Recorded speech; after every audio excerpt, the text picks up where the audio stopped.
المواقع الإباحية هي أول حاجة غير كتسمع سميتها كتخاف. مواقع الإباحية. مرحبا بك اخويا المشاهد، اختي المشاهده. اليوم جبنا لكم موضوع على المواقع الاباحيه. هذا الموضوع اللي كيسميه البعض آفات العصر. خلينا نشوفوا آراء اخرى على هذا الموضوع. خايبه يعني خليها شويه للحياه، فهمتي؟ لا كنشوفهم انا بمنظور سلبي، شي حاجه اللي كتاثر في الشباب اللي ما كتخليهمش يزيدوا للقدام، وخصوصا مع الانترنت. يعني بالنسبه دابا سواء ولد كبير ولا ولد صغير، يعني سيرتو مع دابا الاتصالات ولات كتعمل لك يعني بروموسيون. هذا عنده الانترنت كتعطي الولد كيبدا يدخل لاي بلاصه دون المواقع، راه كتقول صافي راه هو كيبحث، ولكن هو كيشوف شي حاجه اللي تكون سلبي. يا صراحه المواقع يعني هذه رائجه ما بين المجتمع، يعني معروف اي واحد كيزور ديك المواقع هذه، ولكن اغلبيه كيقول لك يدي راه ما كاينش. ولكن ملي كتجي تشوف في الواقع كتجبر كاملين كيمشيو كيشوفوا ديك المواقع بحال هذه. المواقع الاباحيه في الانترنت هما واحد الحاجه ما خصهمش زعما يكونوا، حيت بزاف ديال العوار والصغار كيدخلوا لهذا الشيء وهما اللي كيتسببوا بهذا الشيء في المجتمع ديالنا حاليا. كيكون بزاف ديال الحاجات هما اللي كيتشبوا فيها بحال الشهوات الجنسيه، والناس كيبغيو يقلدوا، يعني بزاف ديال السلبيات عندهم. مواقع الإباحية ما عنديش معاهم أخاي مرة. مواقع إباحية، مواقع الإباحية. مواقع الإباحية هي أول حاجة غير كتسمع سميتها كتخاف. مواقع الإباحية. مواقع الإباحية أول حاجة ما خصهاش يكونوا عندها لي فيديوهات، بعدا دير فيديو لراسك، ولكن ما تطلقوش في الانترنت، حيت الانترنت راه فحال شي بحر كبير، ولكن بحر عنده حتى هو عواقب ديالو فحال هكاك. يعني مثلا موقع اباحي اول حاجه الشركه ديال الاتصال اللي تكون عندها تلقى كونيكسيون، هذاك الموقع ما خصوش يتحذف، واخا تجي تقلب عليه ما تلقاش. ولكن مع الدوله ديالنا كذا كتقول لك تفرج يعني داكشي كلشي نابع من الوالدين، فهمتي؟ كل ما كان الطفل صغير مثلا هكا، داكشي على التربيه ديال الوالدين، الا رباوه على اللحيه والحشمه وهذا راه غيطلع، وإلا كانت شي هذاك السلوك كيبدا من الوالدين، فهمتي؟ مواقع الإباحية في المغرب. حنا نقولوا في المغرب، حنا نهضروا يعني سبيسيال في المغرب. في المغرب هي في هذه الآونة الأخيرة كنسمعوا بلي المغاربة بزاف يعني كيتمشاو بزاف، كيدخلوا بزاف عند هذه المواقع الإباحية. علاش؟ هذا الشيء راجع للكبت. حنا نقولوا حنا مثلا في هذه المدن هذه بحال طنجة، نهضروا على الريف، طنجة وناظور، مسائل بحال هادو يعني كانوا شويه غونفيرمي، كانت المدن كانت يعني محتفظه شويه وشويه تفتحت، يعني يوقع الانفتاح. من توقع الانفتاح تكبوا ديريكتومون على داك المواقع. علاش حنا ما كناش كنشوفوا الدريات بالصايات يعني بالسراود الجين، كنا كنشوفوا الا رجعنا شويه للور في المغرب تنشوفوا البنات يعني بالجلابه داك الشيء محترم محتشم. ولكن مؤخرا مع التلفازه، مع الافلام التركيه والمسلسلات التركيه والافلام الهنديه، بدينا حتى حنايا كنديروا بحالهم. كان يعني بحال اللي تاثرنا بالاخر بالعرف ديالهم. كنشوفها بشكل سيء، كتخرج على الدراري بزاف. المواقع الإباحية هي أي مواد إباحية يمكن يوصل لها الإنسان عبر الإنترنت، وهذه المواد ممكن تكون مرئية ومسموعة بحال الصور والأفلام الإباحية، وممكن تكون مسموعات فقط، والهدف ديالها هو إثارة الغريزة الجنسية من خلال النشاط الجنسي بكل أنواع ديالو. والدافع الحقيقي لانتشار هذه المواقع الإنترنت هو الدافع المادي، حيث هي تجارة مربحة بزاف من خلال دفع بعض الناس الأموال باش يتفرجوا في هذه المواقع، ولا حتى من خلال الإعلانات اللي كتضر الأموال الطائلة لأصحاب المواقع يوميا. وكيجي هذا النجاح بسبب اهتمام الناس في كل المراحل العمرية. ممكن أي واحد كيستخدم شبكة الإنترنت يتصادف مع هذه المواقع اللي تواجدها بكثرة واللي كتصدر المراتب الأولى بمحركات البحث. سولنا الناس في الشارع واش عمرهم صادفوا شي مرة شي موقع إباحي، نسمعوا الإجابات ديالهم.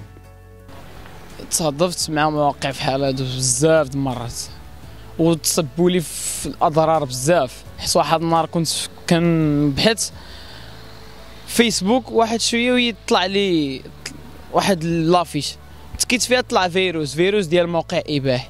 انا تكيت فيها طلعت لاباج ديال الموقع اباحي حتى كنشوف عائلتي جات كتشوف، يعني فحال انا كنتفرج داكشي لا هو فيروس. سي فري كيطلعوا داكشي شحال تقول انا داكشي تنشوفو نقدر انا نغيره، ولكن ولد خاصو يكتشف، هادي يكتشف.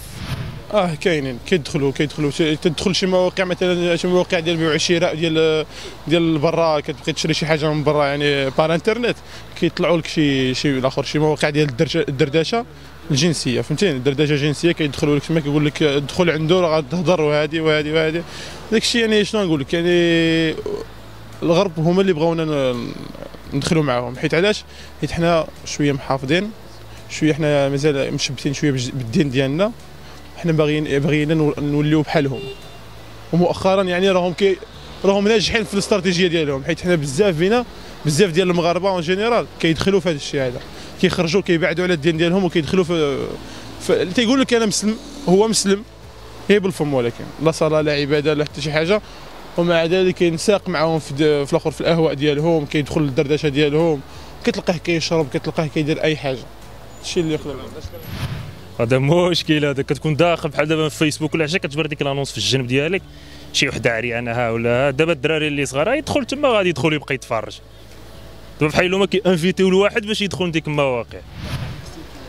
السيت ديال داك المواقع هادو صراحه لا، دوك السيوه لا بغيتي مثلا انت تمشي لديك المواقع هادوك ولا تشوف ديك التصاور بحال هادو، اما مثلا باش يخرج لك داك الشيء صدفه مثلا ولا كذا، ما انا صراحه ما وقع لي شي بحال هادشي هذا. في البداية كانت الإباحية عبارة على صور كتعرض على المجلات المتخصصة ولا على أشرطة الفيديو، وكان الوصول لها من طرف العموم صعيب شوية حيث ما كانش متاحة بالمجان. لكن مع بداية التسعينات بانت آلاف المواقع الإباحية على الانترنت، وكان طالب عليها مهم بزاف، وكان هذا بسبب الغريزة الجنسية اللي عند الإنسان. هذا الشيء اللي خلى هذه المواقع تزيد في العدد ديالها باش تصبح دابا بالملايين، وتصدر القائمة ديال المواقع اللي على الانترنت، وصبحات محركات البحث عامرة وكتعج بالمواقع اللي كتجي دائما من الأوائل القوة ديالها في تسويق الإعلانات. هذه المواقع في بعض الأحيان ما كيكونش المضمون ديالها باين، حيث كتكون مجرد عناوين اللي ممكن أي واحد يدخل لها عن طريق الخطأ، فهذا هو السبب اللي ممكن يخلي أي واحد يتصادف معها. بيان سور كلشي يتصادف مع مواقع اباحيه، ما يمكنش يكون شي واحد ما شافهمش. كيف ما قلنا ممكن اي واحد يتصادف مع هذه المواقع الاباحيه، او ممكن كذلك يكون الشخص مدمن على مشاهده هذه المواقع، وممكن يكون هذا الشخص واحد من ولادي او من عائلتي او صديق. فكيفاش نتصرفوا ملي نلقاو شخص كيشوف هذه المواقع؟ نسمعوا لهذه الاراء ونرجعوا لكم من بعد. نحاول يعني انا عامده بدا داك الشيء تدريجي، ما عنديش نحكم عليه، نحاول يعني نهضر انا وياه ونوصلها ليه بواحد الطريقه اللي يعني يفهمها. اما الا جيت ونقول له لا وهذه لا والو، خاصني نوصلها بواحد الفكره اللي هي مزيانه وداك الشيء اللي يجي منطقي. عاود داك الشيء هو ملي انا نهضر معاه بواحد الطريقه وبواحد الاسلوب باش نوصلها له، يعني هو بيده غادي يبقى يبعد على داك الشيء. هو يعني اللي كنقول انا المشكل فين كاين، هما كيعلمونا لا هذه خايبه هذه زوينه. اما كون مثلا تجي الولد صغير يعني بواحد الطريقه وهذه وتجي تهضر معاه ما غاديش يولي يديرها في النظر ديالي انا. مادام هو كيتفرج يعني هو اختار هذاك الاختيار ديالو، ما نقدرش انا نتحكم في شي واحد. يعني انا نحكم على راسي، ما نقدرش نحكم على الناس اخرين ولا نقول لهم شي حاجه. نقدر ننصحو نعطيه شي يعني نصيحه، ولكن ما نزيدش نعاود له نصيحه مره اخرى. يعني نقول له هذا الشيء راه ماشي مزيان وهذا، ولكن مورا براسو كيبقى الاختيار ديالو هو. نقدر ننصحو حيت الا شاف ديك الموقع يقدر يتاثر به، يبقى يتاثر به، يبقى يدير في حالهم وكذا وغيتسبوا له في امراض، فهمتي؟ يعني نقدر ننصحو نقول له شوف راه ديك المواقع اش كاين وكيبقى الراي ديالو هو. تقول له هذوك يعني ديك مثلا ديك المواقع ولا ديك التصاور ها السلبيات ديالهم، وحاول ها الطرق باش تجنبهم وكذا، لانه الا بقيتي تماديتي في ديك المشاهده مثلا ديك المواقع ولا ديك ديك الصور ها الاضرار ديالها، تحاول تشرح له مثلا السلبيات ديالهم وكذا باش هو يفهم، توصل له الميساج يعني بطريقه باش يفهمك، يعني يقول لك توري له بالضبط ها الاضرار هاد الحوايج بحال هادو هو يقتنع. النصيحه هي جايه في الدين ديالنا ديجا، هي الزواج. بنادم يتزوج كاين واحد الحديث ما عقلتش عليه، يعني ما نقدرش نقوله، ولكن نقول يعني الفحو ديالو هو انه من استطاع منكم الباءة فليتزوج، ومن لم يستطع فعليه بالصيام فانه له وجاء اي غطاء يعني يصوم الى النفس ديالو غلبته، يصوم له يومين نهار تيتفكر بانه كاين الله سبحانه وتعالى، كاين انه يعني خص بنادم ما يخرجش الطريق الخايبه، خص بنادم يصوم على الصيام، راه ماشي صيام الماكله، صيام الجوارح، صيام كلش. كيفاش غنتصرف مع داك الشيء؟ بعدا اول حاجه داك الشيء اي واحد كيدوز من ديك المواقع ضروري ما في ديك الصغور ديالك ضروري انك غادي تدخل تشوف ديك الشيء على حسب الدراري صغار. بالحق بنادم ملي كيكبر كيعرف بان تما ما كاين لا مصلحه لا والو، داك الشيء غير ضياع ديال الوقت في السد ديال التربيه. تنصحوا تقول له هادشي كامل بنفس الهضره اللي قلت لك، تقول له هادشي كامل راه ما عنده طريق من الاخر. كان العدد ديال المواقع الإباحية على الانترنت سنة 1998 حوالي 70,000 موقع حسب التقرير الرسمي ديال مؤسسة فوربس، واليوم تضاعف العدد بشكل كبير حيث وصل 4.5 مليون موقع إباحي. في كل ثانية في اليوم كنلقاو 30 مليون شخص على الأقل كيتفرجوا مواد إباحية، 90% من الذكور و60% من الاناث كيدخلوا هذه المواقع قبل ما يوصل السن ديالهم 18 سنه. متوسط العمر ديال الاطفال اللي كيتعرضوا للمواد الاباحيه هو 11 سنه. اكثر من 100,000 موقع اباحي كيحتوي على فيديوهات فيها اطفال. الافلام الاباحيه كتجيب ارباح كتفوق 13 مليار دولار سنويا غير في امريكا بوحدها، اللي كتعتبر من اكبر الدول اللي كتصنع هذا النوع من الافلام، وغادي نتكلموا في حلقه على هذا الموضوع. حسب أحد المواقع واللي متخصصة في متابعة الزيارات المواقع تبين أن في المغرب المواقع الإباحية كتحتل المرتبة الثالثة من بعد جوجل ويوتيوب والفيسبوك، ومن بعد باش كيجي الانستغرام. هنا السؤال كيفاش أن هذه المواقع كتوصل لمستعمل الانترنت وكيف ممكن نتجنبوها، رغم أنه مجموعة من المواقع الكبيرة مثل جوجل وفيسبوك كتمنع الإعلانات لهذه المواقع.